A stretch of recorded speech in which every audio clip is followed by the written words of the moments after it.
소리 없는 도둑, 잘 챙겨 먹어도 자꾸 기력이 떨어지는 진짜 이유. 선생님, 도무지 이해가 안 가요.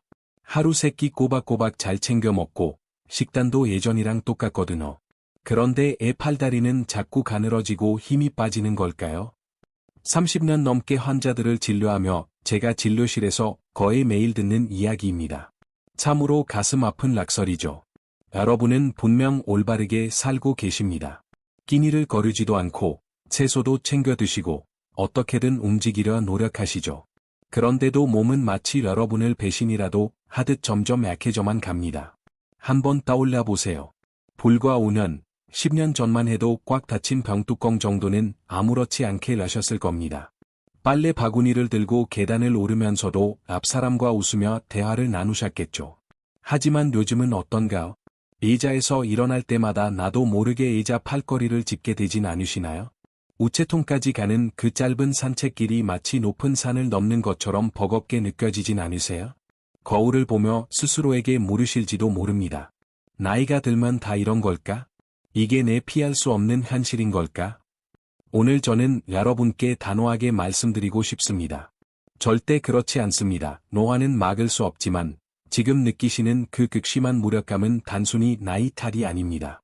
이것은 근감소증이라는 의학적 신호이며 무엇보다 여러분이 잘 먹고 있음에도 근육이 빠지는 이유는 여러분의 몸이 음식과 대화하는 방식이 바뀌었기 때문입니다. 본격적인 이야기를 시작하기 전에 여러분께 제안 하나를 드리고 싶습니다. 세월이 흘러도 품격 있는 독립심과 건강을 유지하고 싶은 분이라면 이 채널을 구독하고 저희와 함께 해주세요. 이곳에서는 바쁜 병원 진료실에서 미처 다 듣지 못했던 중요한 의학적 진실들을 깊이 있게 나눕니다. 그리고 만약 기력을 되찾으려고 매일 달걀이나 두부를 열심히 드시고 계셨다면 댓글에 숫자 1분을 남겨주세요. 제가 한 분 한 분의 사연을 직접 읽고 더 나은 도움을 드릴 수 있도록 고민하겠습니다. 박경자 씨의 이야기, 우리가 몰랐던 경고. 제 환자였던 74세 박경자 씨의 이야기를 들려드릴게요.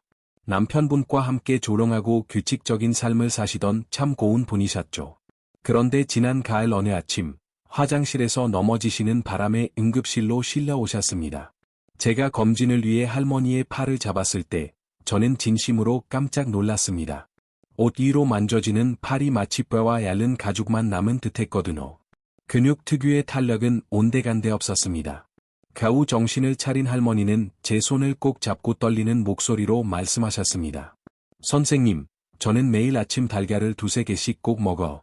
저녁엔 두부 한 모를 거에 다 먹고. 식단 관리를 정말 철저히 했는데 애 다리에 힘이 풀린 걸까요? 저는 바로 대답할 수 없었습니다. 답을 몰라서가 아니라 그 대답이 지난 50년 동안 우리가 믿어온 건강한 식단에 대한 상식을 완전히 뒤집는 것이었기 때문입니다. 정밀 검사 결과는 충격적이었습니다. 그렇게 열심히 드셨음에도 박경자 씨의 근육량은 정상치의 60%밖에 되지 않았습니다. 겉모습은 그대로였지만 속은 텅 비어 있었던 거죠. 단백질을 드시긴 했지만 몸이 그것을 사용하지 못한 겁니다. 비유하자면 공사 현장에 벽돌 트럭은 계속 들어오는데 벽돌을 쌓을 일꾼이 없는 것과 같습니다. 벽돌은 마당에 쌓여 있다가 결국 쓰레기로 버려지고 건물은 계속 무너져 내리고 있었던 것이죠. 우리 몸이 놓치고 있는 신호, 류신, 루신. 왜 이런 일이 벌어질까요? 20에서 30대 때는 몸이 고성능 엔진과 같습니다. 단백질을 조금만 먹어도 몸이 즉각 반응해 근육을 만들어내죠. 하지만 60에서 70대라는 문턱을 넘어서면 근육을 만드는 동화작용의 문이 쉽게 열리지 않습니다. 의학적으로 표현하면 근육이 단백질에 대해 저항성을 갖게 된 겁니다. 고집불통이 된 거죠.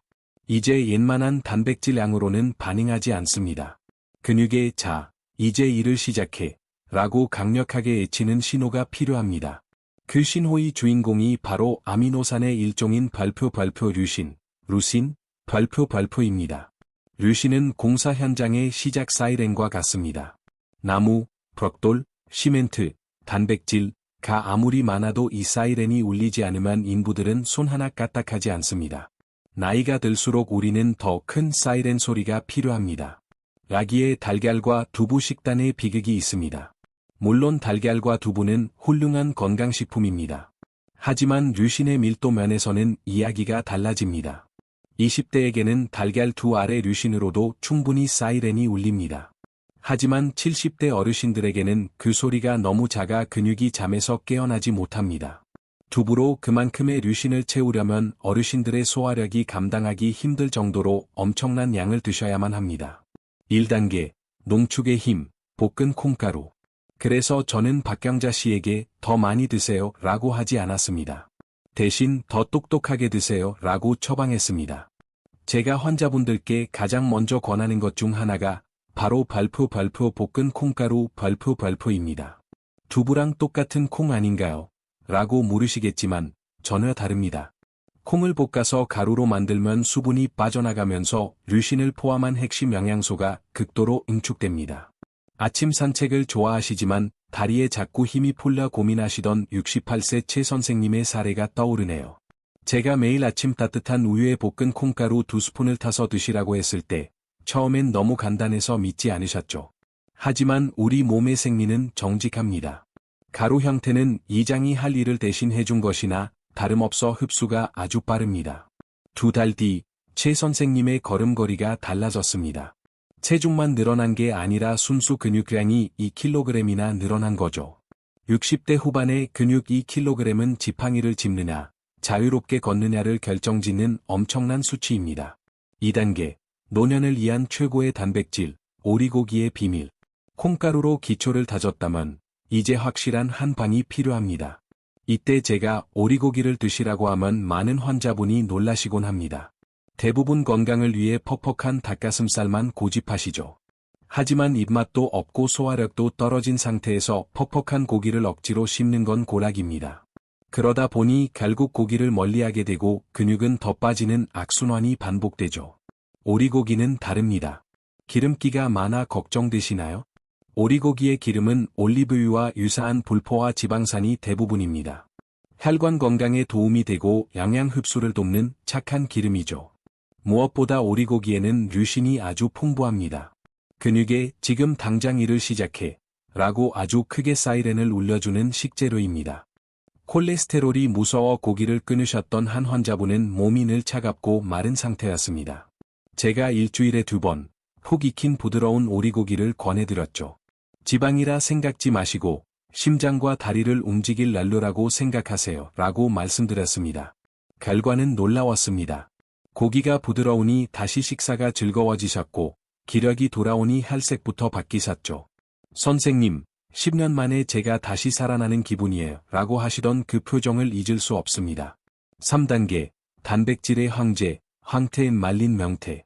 만약 제가 노년의 몸을 위한 딱 하나의 슈퍼푸드를 꼽으라면 저는 주저없이 발표 황태, 말린 명태, 발표를 선택하겠습니다.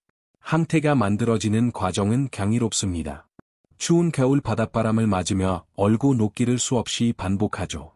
이 과정에서 수분은 완전히 날아가고 우리 몸에 꼭 필요한 단백질 성분만 80% 이상 농축됩니다.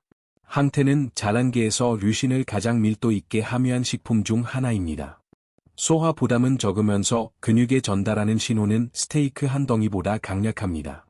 76세의 체구가 작고 마르신 이 할머니는 우유 한 팩 드는 것도 힘겨워하셨습니다.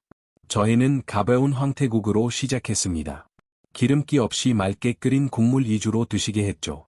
석 달 뒤 할머니의 종아리에서 60시절에도 못 느껴본 탄탄함이 느껴지기 시작했습니다. 이건 기적이 아닙니다. 몸이 간절히 원하던 신호를 마침내 받았을 때 나타나는 자연스러운 반응입니다. 놓치지 말아야 할 2가지 열쇠, 비타민 D와 탄수화물. 하지만 주의하실 점이 있습니다. 콩가루, 오리고기, 황태를 아무리 잘 드셔도 이 2가지 열쇠가 없으면 단백질은 근육까지 도달하지 못합니다. 첫 번째 열쇠는 비타민 D입니다. 단백질은 잘 드시는데 배만 나오고 팔다리는 그대로인 분들이 많죠? 비타민 D가 부족하기 때문입니다. 비타민 D는 단백질을 근육세포 안으로 안내하는 교통경찰입니다. 경찰이 없으면 단백질은 길을 잃고 지방으로 쌓이거나 몸 밖으로 배출됩니다.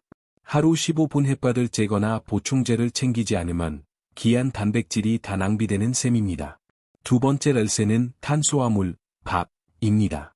요즘 혈당이나 살찌는 게 무서워 밥을 아예 안 드시는 어르신들이 계십니다. 이건 정말 위험한 선택입니다. 근육을 만들려면 인슐린이 꼭 필요합니다.